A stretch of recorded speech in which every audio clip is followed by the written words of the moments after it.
అందుకే ఈ క్రిస్మస్ ఎవరెవరికో కాదు, ఈ ప్రాంగణంలో కూర్చున్న మన సంఘ విశ్వాసులకి, సంఘంలో ఉన్న దైవజనుడు మొదలుకొని సంఘంలో ఉన్న విశ్వాసుల వరకు, సంఘంలో ఉన్న విశ్వాసులు మొదలుకొని సంఘములో ఉన్న పెద్దల వరకు, సంఘం వెలుపల ఉన్న అనేక మంది ఆహ్వానింపబడిన నీలాంటోళ్ళు నాలాంటోళ్ళ కొరకు ఈ క్రిస్మస్ సందేశం. ఇక చూద్దాం, లూకాసు సువార్త 1వ అధ్యాయం 18వ వచనం నుండి. లూకాసు సువార్త 1వ అధ్యాయం 18వ వచనం నుండి. జకరయ, నేను ముసలివాడను, నా భార్యయు బహుకాలము గడిచినదని ఆ దూతతో చెప్పగా, దూత,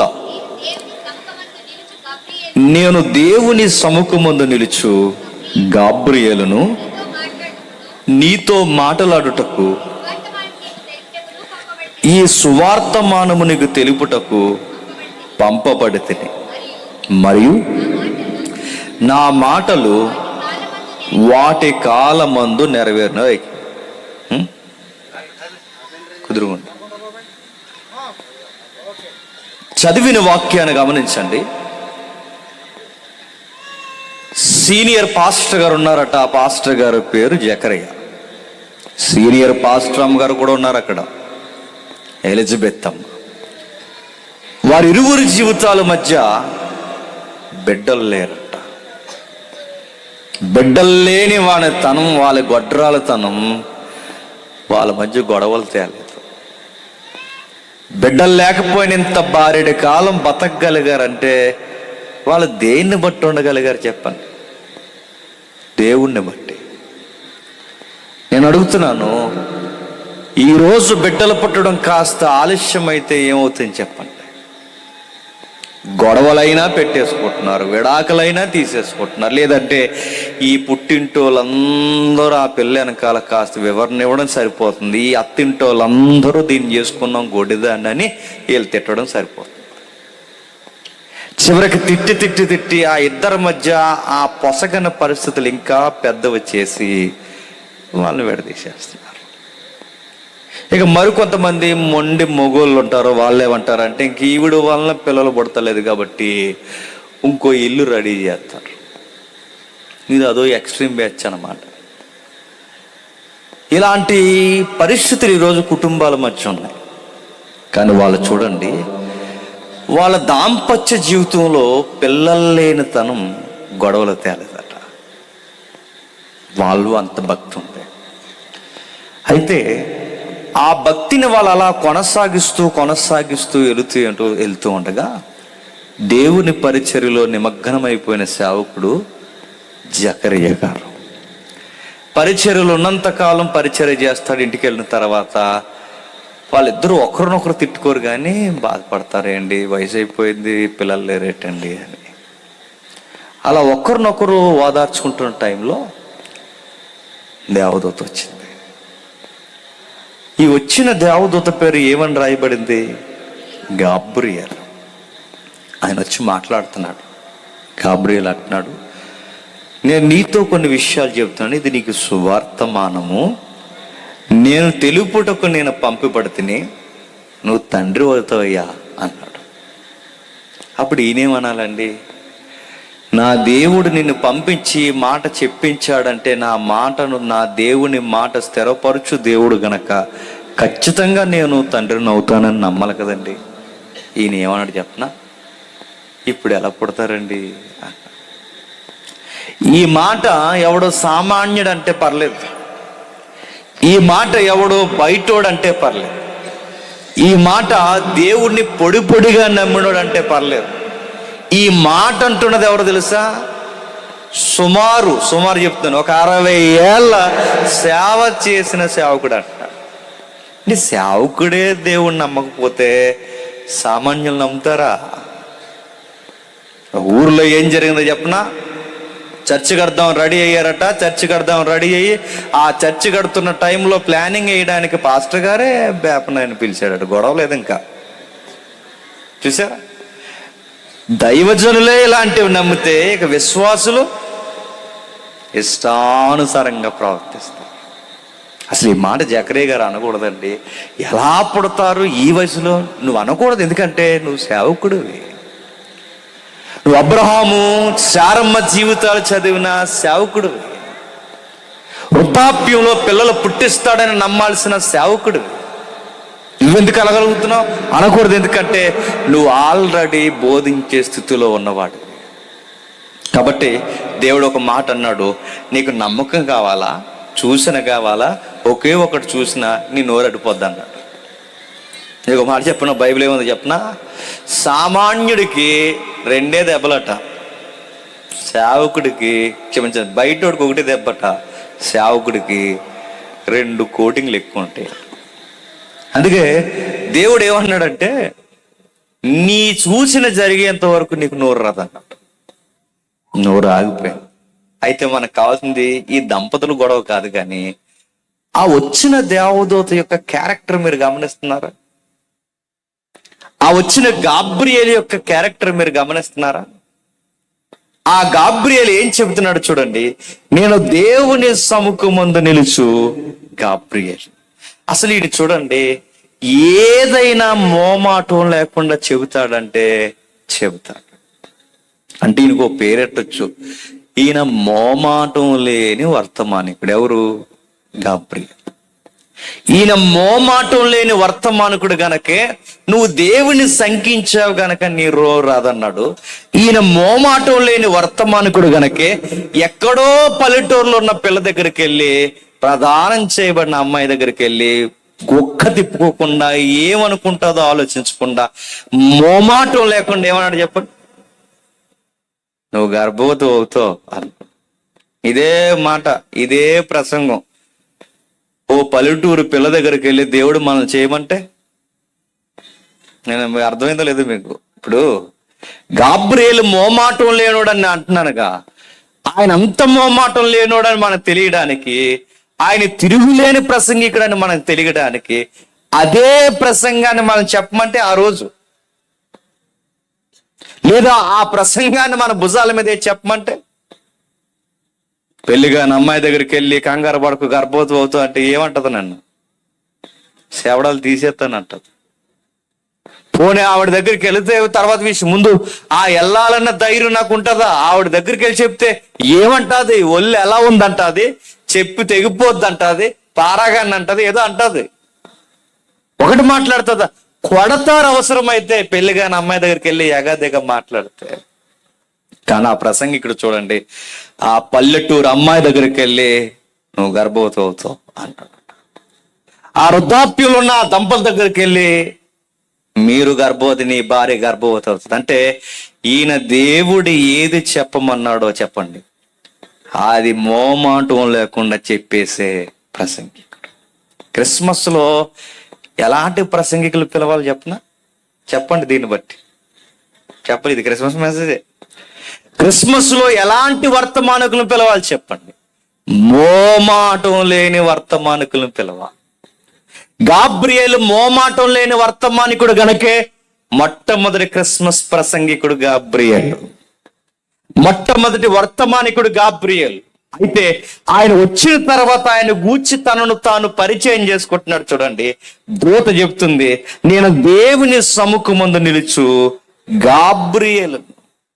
నేను చెప్పుకోవాలంటే ఇలా చెప్పుకోవచ్చండి, హలో జకరియా, నేనెవరో తెలుసా? పరలోకమందు ముఖ్య వర్తమానికుడిని. ఎప్పుడో 400 సంవత్సరాల క్రితం దానియేలు దగ్గరకు వచ్చాను, మరలా దానియేలు తర్వాత ఇప్పుడు నీ దగ్గరకు వచ్చాను, ఇప్పుడు నీ తర్వాత ప్రభువే శిశువుగా పుడుతున్నాడన్న ఆ ముఖ్యమైన వార్తను మరియ దగ్గరకు పట్టుకెళ్ళడానికి వచ్చాను. నేను ఎవరినో తెలుసా? ప్రత్యేకమైన వర్తమానికుని, స్పెషల్ స్పీకర్. నేనేమనుకుంటున్నావా అనొచ్చు. ఎవరు? నా మాట మీకు అర్థమవుతుందా?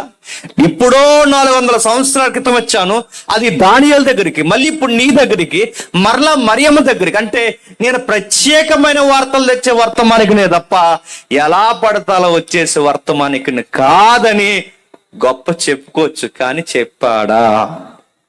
ఆ సోదేం లేదు చూడండి, అవేం మాట్లాడలేదు చూడండి. ఆయన ఏమీ మాట్లాడుకుంటున్నా ఆయన అంటున్న మాట ఒకే ఒక్కటే, నా దేవుడు నిన్ను ఇది చెప్పమన్నాడు, నేను అదే చెప్తున్నాను. పరలోకంలో నా పొజిషన్ ఏంటంటే, ఒకవేళ నువ్వు అడుగుతున్న సందర్భాన్ని చెప్తున్నాను, పరలోకంలో నా పొజిషను దేవుడి సింహాసనం మీద కూర్చుంటే నేను అక్కడ నిలబడి ఉంటాను. ఎంత తగ్గింపు కలిగిన వర్తమానికుడండి. ఆయన అక్కడ కూర్చుంటే దేవుని సముఖమందు నేను నిలబడి ఉంటాను. ఈరోజు ఆయన ఇలా చెప్పుకోవచ్చు. మనమైతే ఏం చెప్తుంది చెప్పినా, దేవుడికి పరలోకంలో రైట్ హ్యాండ్ ఎవరు అనుకుంటున్నావు? ఇట్స్ మీ, ఏమనుకుంటున్నావు అంట. ఎన్ని బిల్డప్లు ఇస్తామండి మనం. నేను అడుగుతున్నాను, ఈ రోజు ప్రసంగాల్లో, క్రిస్మస్ వర్తమానాల్లో దేవుడు చెప్పమన్న మాట కాకుండా అనవసరమైన మాటలు చెప్పి అనేక మంది ప్రసంగికులు తెలుసుకోవాలి, గాబ్రియేల్ వర్తమానం చెప్పాలని. గాబ్రియేల్ మాత్రమే మాట్లాడాలి. ఎందుకంటే గాబ్రియేల్ని దేవుడు ఏదైతే చెప్పమన్నాడో అదే చెబుతున్నాడు తప్ప, తనను పంపిన వాడిని గూర్చి చెబుతున్నాడు తప్ప తనను గూర్చి తను ఎక్కడ చెప్పుకోవట్లేదు. ఈ రోజు అడుగుతున్నాను, ఈ రోజు మనకి ఏమన్నా ప్రసంగికులు పిలిస్తే ఎన్ని చెబుతారండి? మంది ఎంత అని అడిగారట. మంది ఎంత అడిగితే పర్లేదు, కొంతమంది మనీ ఎంత అని కూడా అడిగారట. ఈరోజు ప్రసంగికులు ఎలాంటి వాళ్ళు చెప్పినా, మంది ఎంతో చెప్పాలి, చెప్పండి, మనీ ఎంతో చెప్పాలి, ఆ రన్నింగ్ లేదా అక్కడి నుంచి ఇక్కడికి రావడానికి ట్రావెల్ ఖర్చు లేటో చెప్పాలి. ఇవన్నీ చెబితే అప్పుడు వచ్చి మనకి క్యాండిల్ వెలిగిస్తారు. ఇక్కడ మనకు కూడా ఈ చక్కగా పక్కనే మనతో సేవ చేస్తున్నా, లేదా మన ముందు సామాన్యం కనబడుతున్నా ఇలాంటి సేవకులు నచ్చరు మనకి. పెద్ద కారు వేసుకొచ్చేసి అట్లే అన్న వాళ్ళకి అలాంటి ప్రసంగికులు అంటే, అమ్మో ఏం గొప్ప ప్రసంగికుడు, ఎందుకంటే మరి ఒక 50,000 లక్ష రూపాయలు అట్టుకెళ్తాడుగా, అంత గొప్ప ప్రసంగికుడు. ఎందుకు చెప్తున్నా చెప్పనా, ప్రసంగికుడు ఇతను సరైనోడు అనడానికి గుర్తేంటి చెప్పనా, దేవుడు ఏది చెప్పమన్నాడో అదే చెప్పాలి, దేవుడు ఏది మాట్లాడమన్నాడో అదే మాట్లాడాలి. ఈ ప్రసంగికుడికి ఉండే గొప్పతనం ఏంటంటే రాజీ పడని ప్రసంగికుడు. ఇప్పుడు ఒక మాట్లాడుతున్నా, ఇప్పుడు ఇంత రాజీ పడని ప్రసంగం చేస్తున్నాడు కదండి, ఈ ప్రసంగం ఇది ఫలించింది అని ఎప్పుడు చెప్పుకోగలం? స్వీకరించిన వాళ్ళు ఉన్నప్పుడు, అంతేనా?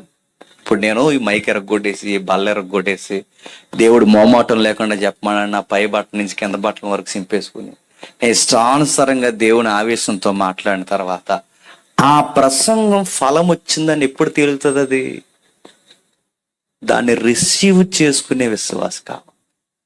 అంటే మోమాటం లేని ప్రసంగికుడు ప్రసంగం చెప్పినప్పుడు అంతే దమ్ముగా ప్రసంగాన్ని స్వీకరించే విశ్వాసం కావాలి.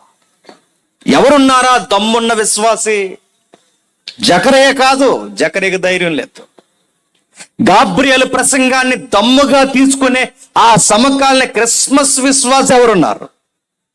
ఓ పల్లెటూరు పిల్ల మరియమ్మ ఉంది.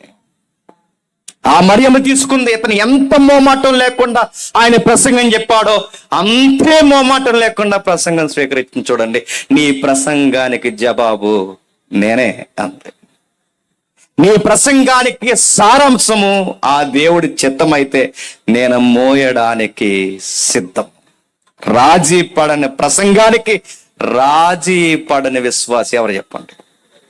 మరియమ్మ. ఈరోజు అడుగుతున్నాను, గట్టిగా పాస్టర్ గారు కళ్ళెర చేస్తే ఆ ప్రసంగానికి పేర్లెట్టే విశ్వాసులు ఎక్కువైపోయారు తప్ప ఈ రోజు మనల్ని గద్దించాడు, ఈ ప్రసంగానికి తగినట్టుగా మనం నడుచుకోవాలనుకునే విశ్వాసులు ఉన్నారా చెప్పండి? ఈ మధ్య ఎలాంటి వాళ్ళు చెప్పినా ప్రతిసారి ఏళ్ళు నా మీదకి ఎడుతున్నాడండి. నానేద్దాం అనుకుంటున్నాను, చచ్చేస్తాం. ఏళ్ళు చూపించకూడదు, ఏమి అనకూడదు. ఒకవేళ పొరపాటున గద్దిస్తే నీ బోడి 10వ వంతుకి ఎవరికి కావాలి, ముందు నీ ప్రవర్తన కావాలని అడిగితే ఈ మధ్య గట్టిగా మాట్లాడుతున్నాడు అంటాం. ప్రసంగంగా సారాంశాన్ని జీర్ణించుకొని అయ్యో అంత ఆవేశపడి లేదా దేవుని యొక్క ప్రేరణతో అంత మాట చెబుతున్నాడు, ఆ ప్రసంగానికి నేనే జవాబుగా ఉండాలని అనుకునే విశ్వాసులేరు చెప్పండి. మరియమ్మ ముందట ఎంత బాగా ఉందో చూడండి.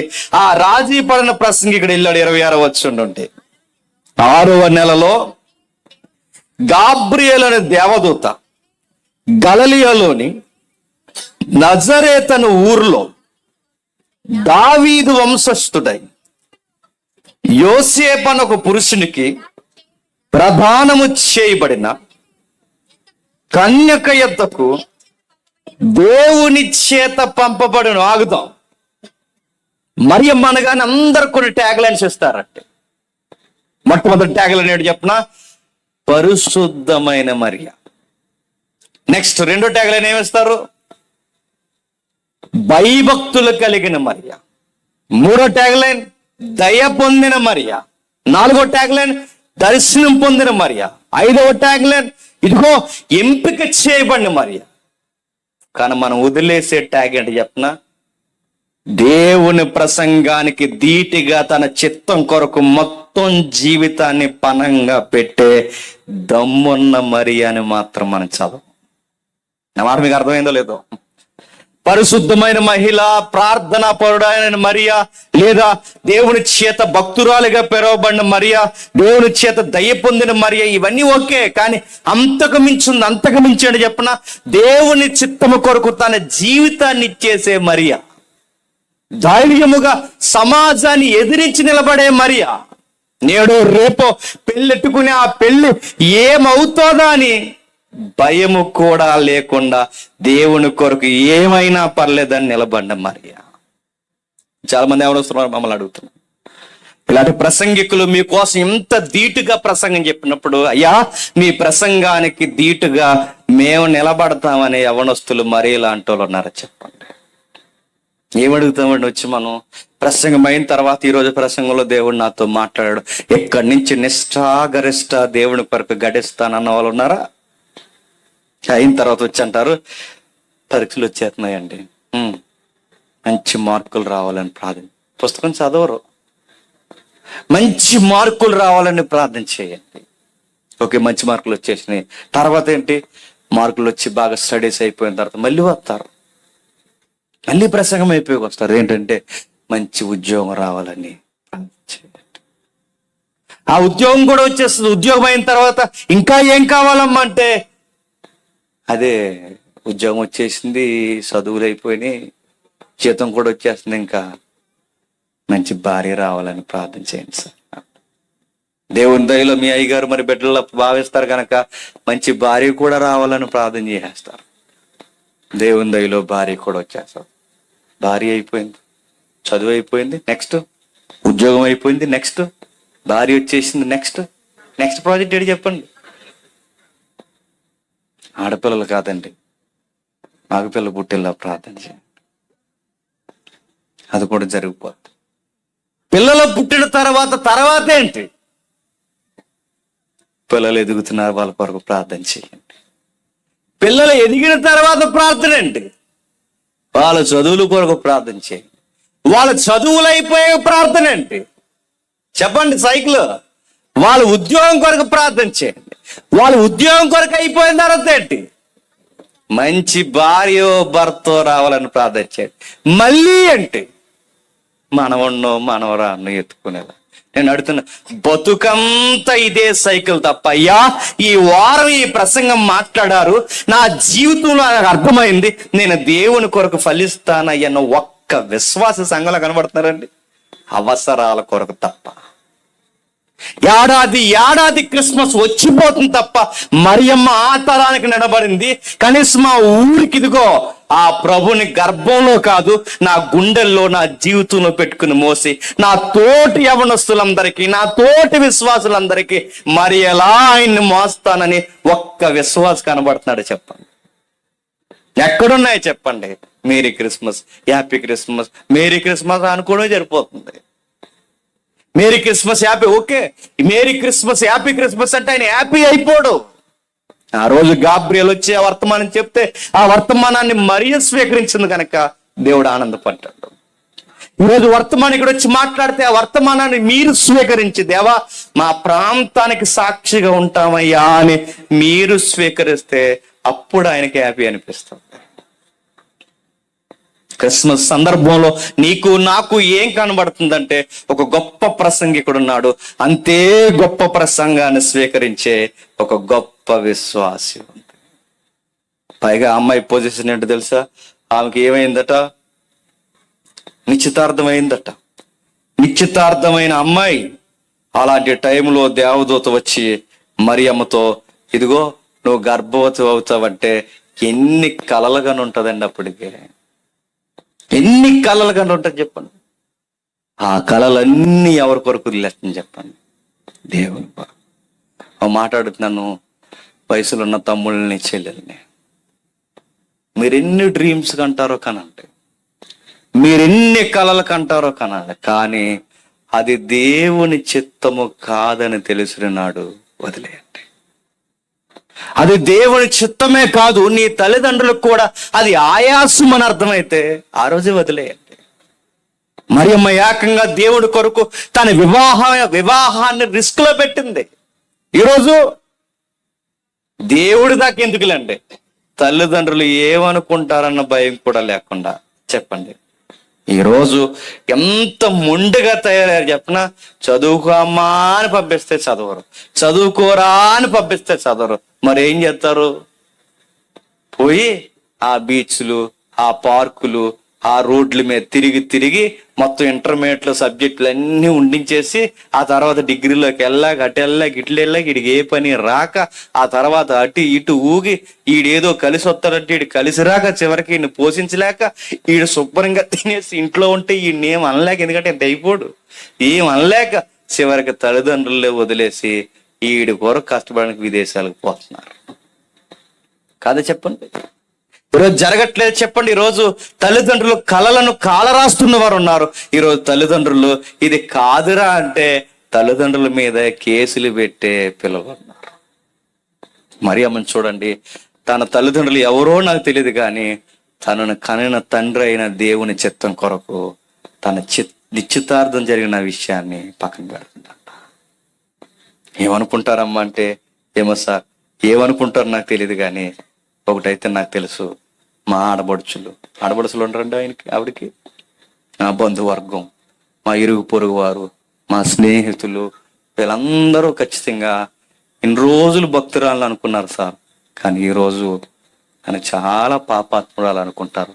అయినా పర్లేదు, నా దేవుని చిత్తం కొరకు నన్ను ఎంతమంది ఏమనుకున్నా పర్లేదనే వేరే వనిత ఎవరు చెప్పండి?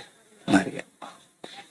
నా దేవుని చిత్తాన్ని నెరవేర్చడానికి నన్ను ఎవ్వరేమనుకున్నా పర్లేదండి అని కన్నీరు కార్చిన మరియా చక్కటి విశ్వాసి, మొదటి క్రిస్మస్ ఆరాధికురాలు. క్రిస్మస్ లో మస్తు ఉంది కదండి. క్రిస్మస్ అంటే ఆరాధన. ఆరాధన అంటే ఆరాధన అనకూడదు. ఆరాధన అంటే ఆత్మతోనూ సత్యముతోనూ ఆరాధించాలి. ఎలా ఆరాధిస్తాలి? ఇదిగో ఆ దేవుని కొరకు జీవితాలు పణముగా పెడుతూ ఆరాధించాలి. మీకు తెలుసో లేదో, గుర్తుందో లేదో, ఎక్కడి నుంచి మన పాత నిబంధన దగ్గర నుంచి మీరు చూడండి, భక్తుల జీవితాల్లో వాళ్ళు ఆరాధన చేసినప్పుడల్లా వారి జీవితాల్లో ఏదో కోల్పోయారు. వారి దేవుడిని ఆరాధించినప్పుడల్లా వారి జీవితంలో ఏదో ఒకటి నష్టపోయారు. జీవితంలో ఎదురు దెబ్బలు, సావు దెబ్బలు తినేశారు. దాన్నే బైబిల్ ఏముంది చెప్పనా? ఆత్మతో ఆరాధించడం, శరీరముతో ఆరాధించడం, సజీవ యాగముగా ఆరాధించడం అన్నది. అంటే వాళ్ళ జీవితాల్లో ఈ ఆరాధన కనబడుతుంది. చూడండి, క్రిస్మస్ లో నీకు నాకు నేర్పించే ముఖ్యమైన సంగతి మీరు చూడండి. ఇదిగో ఆ మోమాటం పడిన వర్తమాని కూడా వస్తే మోమాటం లేకుండా చెప్పండి, తన వర్తమానం స్వీకరించి, అయ్యా నేను దేవుని కొరకు నేనున్నానయ్యా. ఒక మాట నేను చెప్తానండి, ఇంట్లో ఎవరికైనా బాగోకపోతే మనకు మనసు బాగోదు. మన ఇంట్లో ఎవరికైనా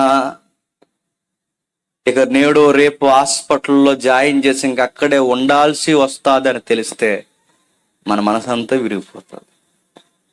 మన కుటుంబంలోనే ఎవరికైనా బాగోకపోతే మన మనసు అంతా కకలావికలం అయిపోతే దేవుని కుటుంబంలో ఎవ్వరికీ బాలేదు, దేవుని సంఘంలో ఎవ్వరూ బాలేదు. అలాంటప్పుడు మన మనసు ఎలా ఉండాలి చెప్పండి? మరియమ్మ మనసు ఎలాంటిదో చెప్పనా? దేవా, ఇదిగో నీ కుటుంబంలో గొప్ప కార్యము జరిగించడానికి ఈ కొడుకును నేను కనడానికి సిద్ధం. ఈ మనసు ఎక్కడో చెప్పనా మరియమ్మకి? ఈ మరియమ్మ ఎవరి జీవితం చదివో తెలుసా? ఆ సమూయేలు తల్లి జీవితం కదండి. మీరు ఇంటికి వెళ్ళిన తర్వాత ఒకసారి చూడండి, మరియమ్మ తన ఏ పాటలు పాడుకుంటుందో తెలుసా? క్రిస్మస్ పాటలు.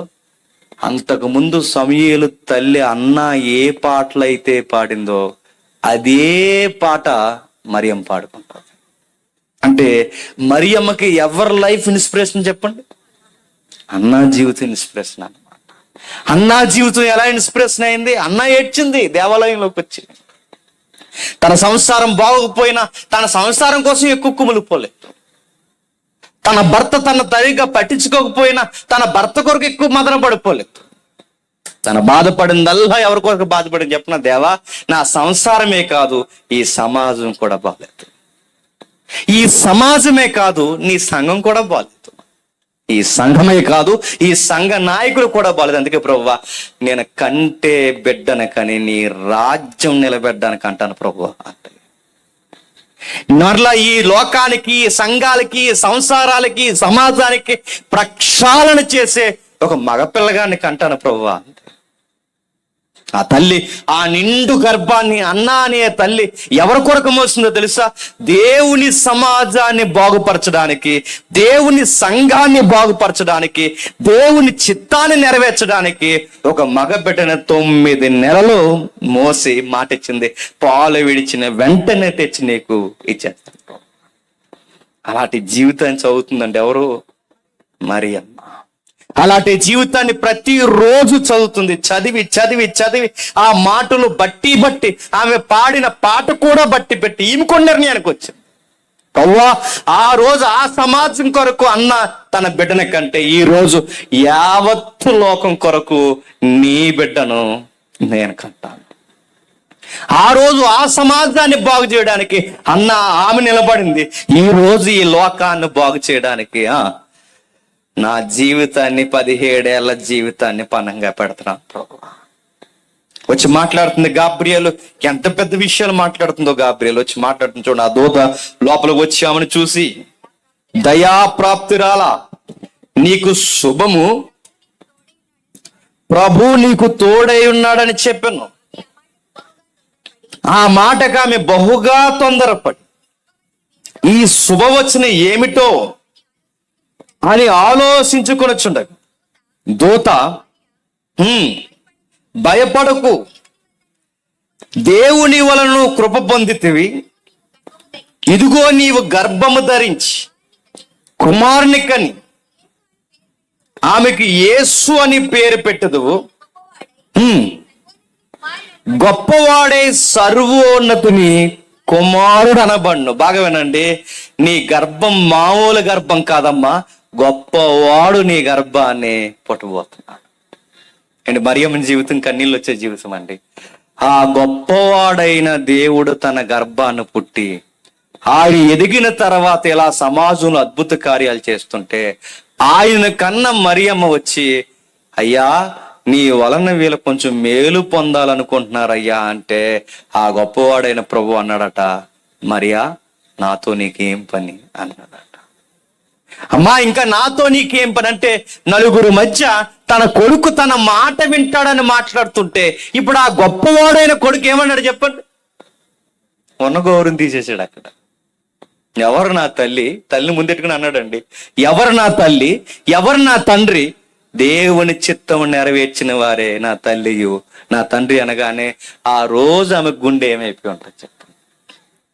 ఇవన్నీ భరించిన వేర వనిత ఎవరు చెప్పండి?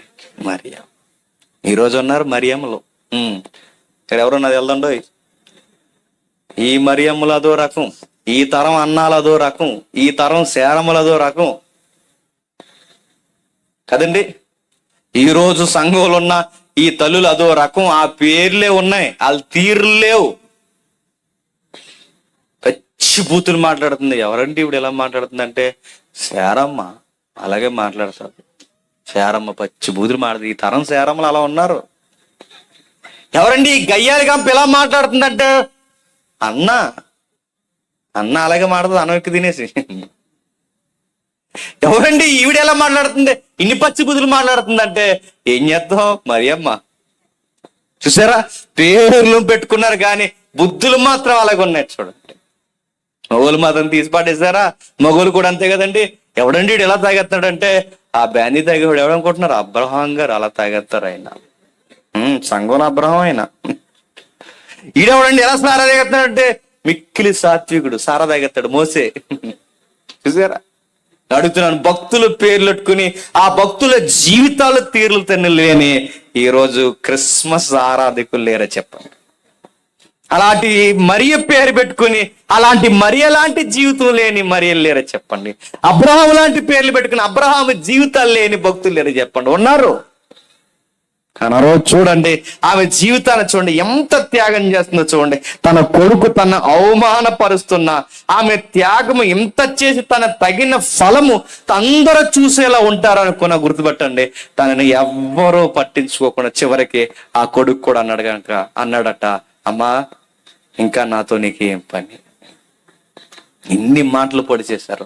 కానీ మరియమ్మని చూడండి, ఆ మరియమ్మ ఎంత రిసీవ్ చేసి ఉంటే చెప్పిన ఒక రచయిత ఇలా అంటాడండి. ఏమంటాడంటే, యేసుప్రభు పుట్టిన తర్వాత మళ్ళీ వీళ్ళిద్దరికి పెళ్ళి అవ్వాలి కదండి. ఎవరిద్దరికి?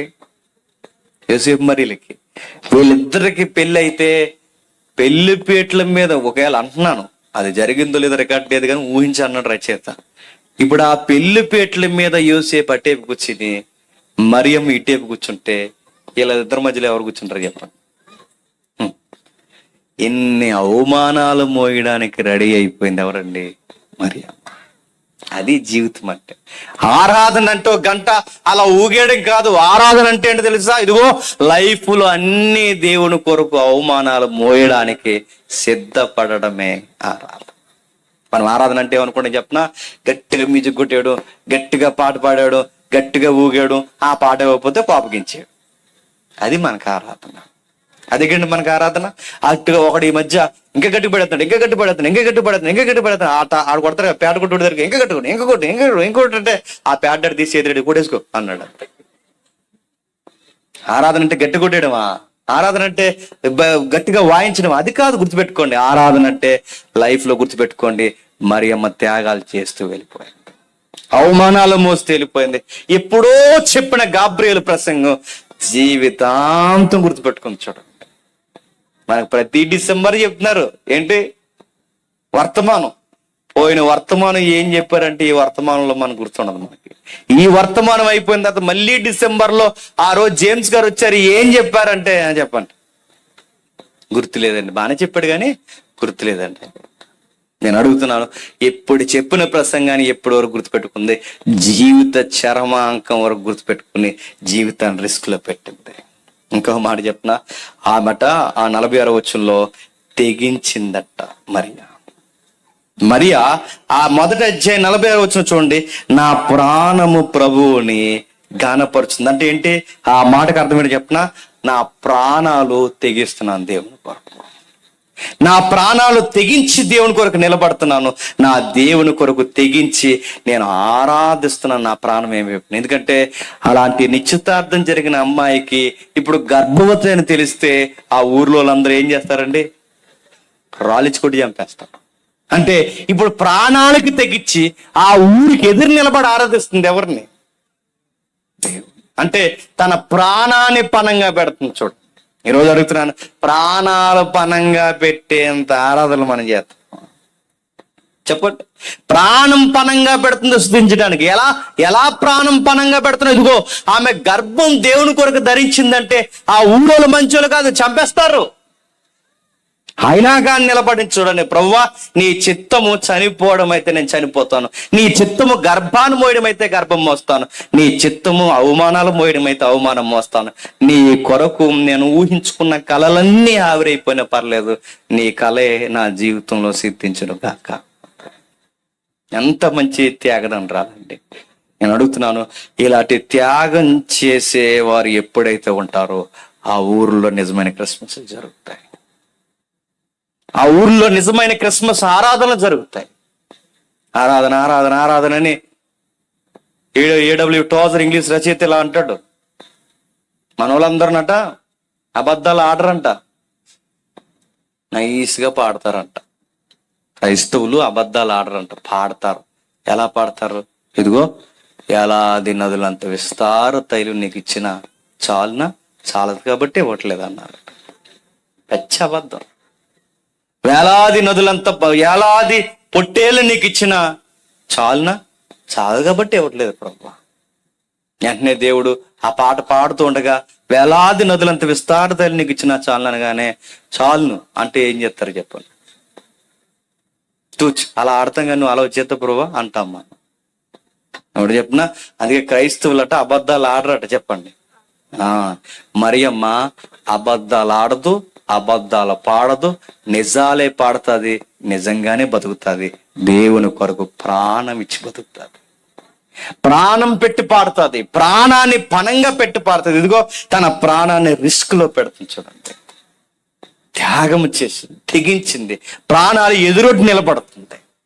మీకు మాట చెప్తాను నేను, తెగిస్తే జీవితాలు అర్పణంగా చూస్తే మరియమ్మని అనుకుంటానండి. మరియమ్మ సమకాలీన జీవితంలో తన కొడుకు ద్వారా వచ్చిన ఫలములు ఏమన్నా చూసిందో లేదో నాకు తెలియదు, కానీ తన జీవితం వలన అనేకులు ఫలములు చూసిందో లేదో నాకు తెలియదు, కానీ ఆమె వెళ్ళిపోయిన తర్వాత ఆమె చేసిన ఒక్క త్యాగానికి ఈరోజు ఇంత విస్తారమైన పంటను మనం చూస్తున్నాం.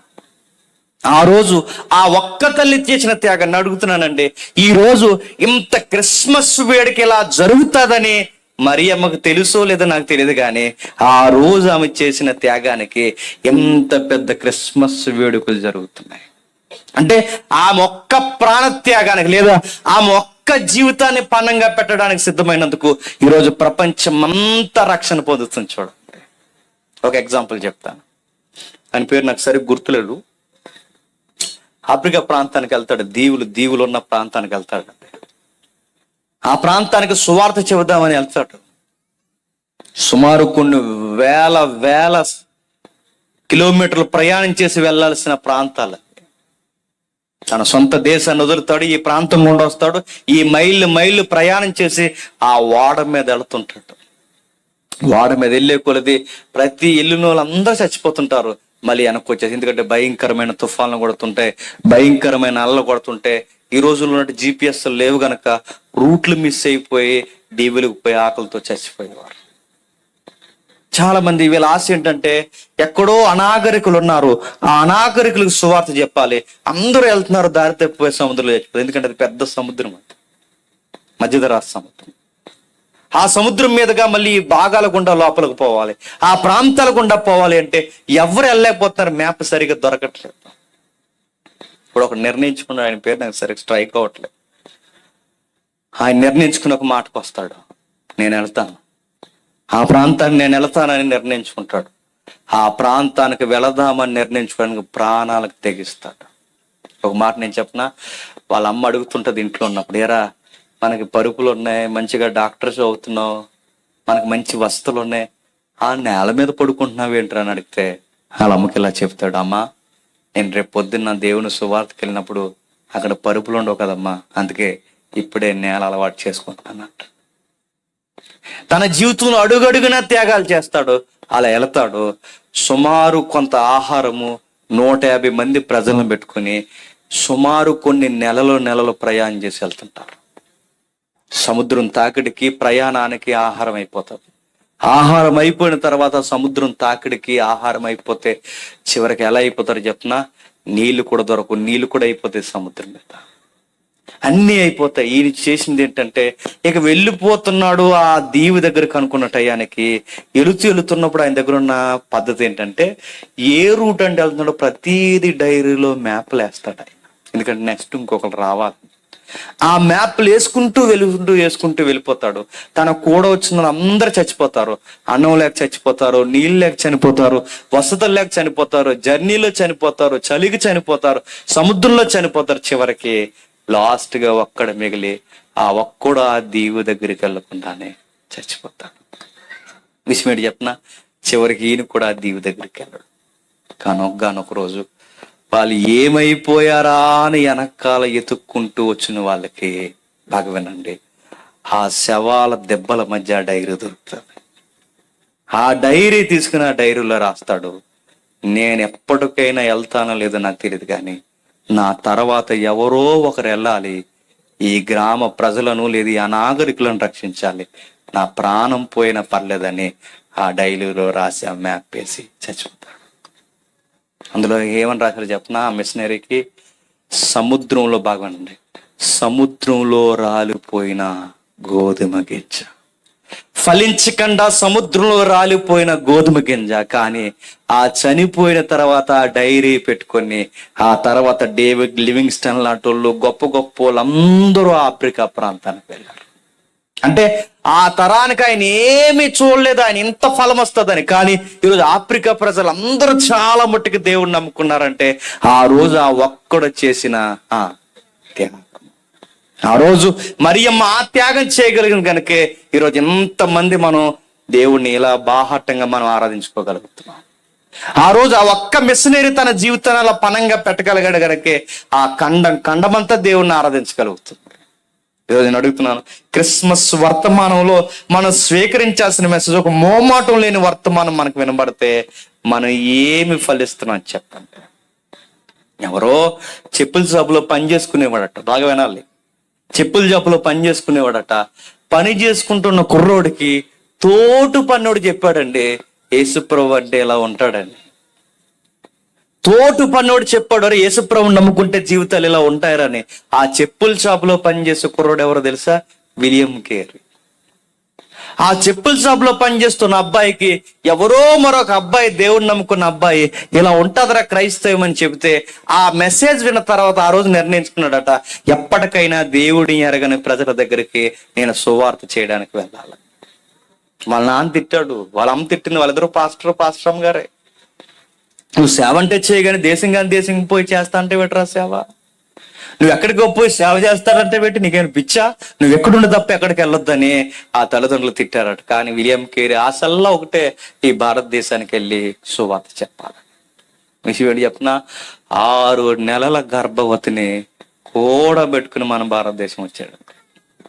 6 నెలల గర్భవతిని కూడబెట్టుకుని మనం భారతదేశం వచ్చి అదుగో ఇదిగని రాని భాషలన్నీ నేర్చుకుని, సుమారు కొన్ని 10 భాషలు నేర్చుకుని మనకు బైబిల్ తర్జుమాలో రాశాడు.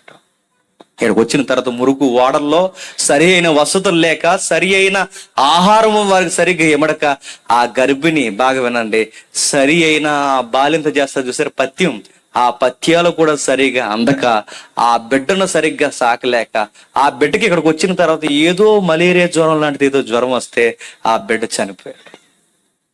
ఆ బిడ్డ చనిపోయిన తర్వాత విలియం కేరీతో చాలా గొడవ పెట్టింది తన భార్యకు ఒకే మాట చెప్పాడు, లేదమ్మా మనం త్యాగము చేయకపోతే ఇక్కడ ఆత్మలు నశించిపోతాయి.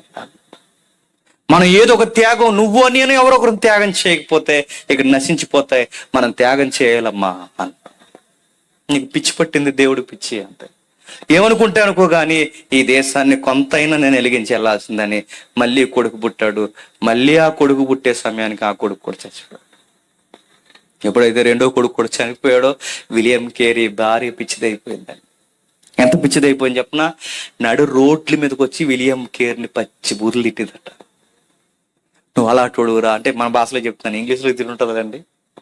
అలాగని ఎలాగని నువ్వు పిచ్చోడు అని ఏదేదో పిచ్చి మాటలు పిచ్చిగా తిడుతుంటే ఆ పిచ్చిదాన్ని మళ్ళీ భుజాన్ని జారేసుకుని లోపల తీసుకెళ్ళి తనకు సేవ చేసి, తన నిద్రపుచ్చి తనకు అన్నం తినిపించి చంటి పిల్లలా చూసుకుని తను నిద్రపోయిన తర్వాత పక్క గదిలోకి పోయి బైబిల్ తర్జుమా చేసేవాడట.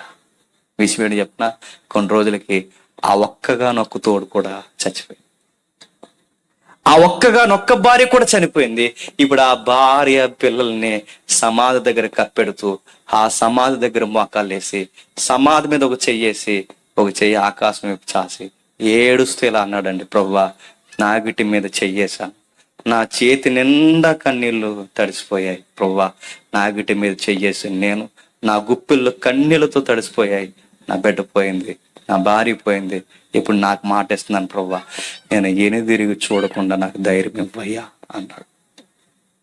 నేను ఎనుదిరిగి చూడకుండా నాకు ధైర్యమే, ఇదిగో నా జీవితాన్ని నీకు పన్నంగా పెట్టేస్తున్నా. ఆ ఒక్కడ పన్నంగా పెట్టాడు కనుకే ఈరోజు ఎంతమంది చేతుల్లో బైబిల్ గుర్తుపెట్టుకో.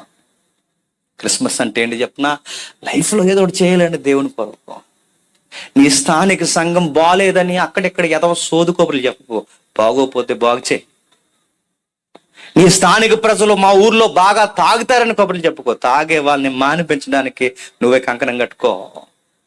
నా తోటి యవనస్తులు బాలేదన్నప్పుడు ఎక్కడెక్కడో ఉన్న నువ్వు కబుర్లు చెప్పకు, అక్కడున్న నీవు ఎక్కడ వరకు ఆలోచించు.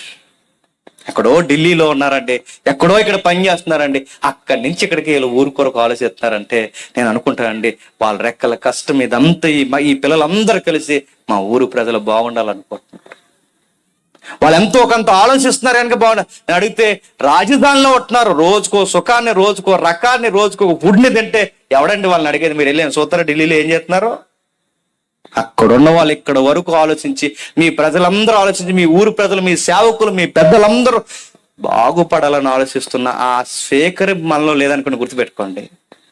మరలా నేను చెప్తున్నాను, పండగ చేస్తాను తప్ప యేసుక్రీస్తుకి మనం ఆరాధన చెయ్యి. మరియం చేసింది. ఆ రోజు విలియం కేరీ చేశాడు, డేవిడ్ లివింగ్స్టన్ చేశాడు, గొప్ప గొప్ప వ్యక్తులు చేశారు, జీవితంలో త్యాగము చేశారు. ఇక చివరిగా ముగిస్తాను.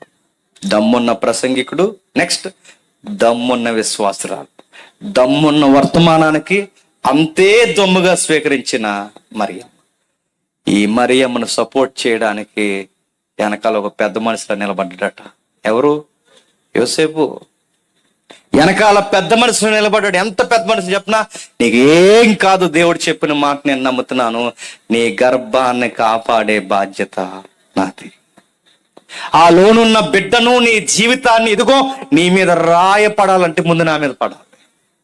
ఆ గర్భాన్ని ఎవరైనా ఏమని చేయాలని ముందు నన్ను చేయాలి. ఇదిగో నా ప్రాణాన్ని మీ ఇద్దరు ప్రాణాల కొరకు రిస్కులో పెడుతున్నాను అన్నట్టుగా వాళ్ళ కూడా కుక్క పిల్ల తిరిగాడండి. ఎవరు? ఆ నిలబడిన ఆ యవ్వన విశ్వాసురాలికి ఇదిగో ఒక పెద్ద నిలబడినట్టు నిలబడ్డాడు వెనకాల. చూడండి, ఓ మోమాటం లేని వర్తమానికుడు ఉంటే, ఆ మోమాటం లేని వర్తమానికి ఒక యవనస్తురాలు నిలబడితే, ఆ యవనస్తురాలని భుజం తట్టి నిలబెట్టే పెద్ద మనిషి ఎవరు చెప్పండి? యోసేపు. సంఘంలో పెద్దలు ఎలా ఉండాలి చెప్పనా? ఇలాంటి యవనస్తులను ప్రోత్సహించాలి. పొదమట్టుకి వెనక లాగకూడదు, మీకెందుకురా అని వాళ్ళని ప్రోత్సహించాలి, వాళ్ళని ఎన్ని తట్టాలి. వాళ్ళు చేస్తున్న కార్యక్రమాలు బాగా చేస్తున్నారు, మీకు మేము ఉన్నాం, ముందుకు నడవండి అని చెప్తారండి కొంతమంది పెద్దలు. ఇక్కడ కదలండి, బయట విషయాలు చెప్తున్నాను. చెప్తారా? పాంప్లెట్ మీద పేరు అయిపోతే గొడవ పెట్టేస్తారు, ఫోటో చిన్నదెత్తే గొడవ పెట్టేస్తారు. ఈ మీటింగ్ అయిన తర్వాత, అంటే ఇది కాదు, ఉదాహరణ చెప్తున్నాను, మీటింగ్ అయిన తర్వాత వాళ్ళకి వేయాల్సిన గౌరవాలు, వేయాల్సిన పీటలు వేయకపోతే వచ్చే ఏడాది ఇంకో మీటింగ్ వేడేస్తారు. అది పెద్దల మీటింగ్, ఇది కుర్రోళ్ళ మీటింగ్ అనమాట. ఉండవండి అలాంటివి. అడుగుతున్నాను, పెద్దలు అయిన వారు గుర్తుపెట్టుకోండి, నిలబడినప్పుడు ఎంకరేజ్ చేయలేదో, వాళ్ళు దేవుని చిత్తం జరగడం కరువైందో, ఈ ఊరు రక్షింపబడడం ఆలస్యం అయిపోతుంది. ఈ ప్రాంతాలు రక్షింపడం ఆలస్యం అవుద్ది. ఆ ఆలస్యం వెనకాల అనేకమైన ఆత్మలు నశించిపోవచ్చు. ఎందుకంటే నిన్నే కనబడి రేపే వస్తానన్న వాళ్ళు ఈ రాత్రి చచ్చిపోయిన వాళ్ళు లేరండి, రాత్రికి రాత్రి ఎగిరిపోయిన వారు లేరండి. అలాంటి వారికి ఆత్మల రక్షణకు సువార్త వెళ్ళకపోతే నేను అడుగుతున్నాను, నిలబడ్డ వాడిని ఎంకరేజ్ చేయాలి. మరియమ్మ నిలబడితే ఆ మరియమ్మకు తోడుగా నిలబడి తన గర్భాన్ని కాయడానికి ఇంటింటా తిరిగాడు, పిచ్చోడు తిరిగినట్టు, చీకొట్టినా తిరిగాడు. మరి నీకు బుద్ధి లేదురా మరియమ్మ చేసుకుంటున్నావన్నా తన స్నేహితులు ఎన్ని మాటలన్నా కూడా నిందల భరిస్తూ తిరిగాడు. తనది కాని గర్భాన్ని మోస్తూ తిరిగాడు. ఎందుకంటే ఆయన అనుకున్నది ఒకటే, మేమిద్దరం కలిసి దేవుని చిత్తాన్ని నెరవేర్చాలి, మేమిద్దరము కలిసి దేవుని చిత్తాన్ని నెరవేర్చాలి. అందరి హృదయంలోనికి ఈ బిడ్డ చేరువుగా వెళ్ళాలి. మొదటి క్రిస్మస్లో ఏముంది చెప్పండి? చక్కటి వర్తమానికుడు, త్యాగం చేసే తల్లి, ఆ తల్లికి సపోర్ట్ ఇచ్చే చెప్పండి పెద్ద మనిషి. ఇంకెవరున్నారు? ఈ తల్లికి సపోర్ట్ ఇచ్చి అర్థం చేసుకునే పాస్టర్ గారు కూడా ఉన్నారట. ఎవరు? ఎలిజబెత్ అమ్మ. ఈ అమ్మాయికి ఒకే ఒక్క ఫ్రెండ్ ఉన్నారు, పెద్దగా ఫ్రెండ్స్ ఉండరు ఈ అమ్మాయికి. మనకైతే అందరు గాలిలో అందరు ఫ్రెండ్సే మనకి.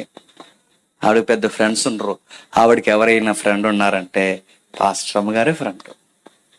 పాస్టర్ గారి దగ్గరికి వెళ్ళిందంట. ఎందుకంటే ఫ్రెండ్లకు ఉండే లక్ష్యం ఏంటంటే సంతోషమైన దుఃఖమైన ఎవరికి చెప్పుకుంటామండి? ఇంట్లో అమ్మా నాన్నకి చెప్పం, కానీ ఫ్రెండ్స్కి చెప్పుకుంటాం. ఆ చెప్పుకునేది మంచి ఫ్రెండ్ అయితే పర్లేదు, ఆ చెప్పే ఫ్రెండ్ లేదా వినే ఫ్రెండ్ వంకరుడు అనుకోండి, ఆడే రేపు పొద్దున మన జీవితానికి తోస్పం అయిపోతాడు, గుర్తుపెట్టుకో.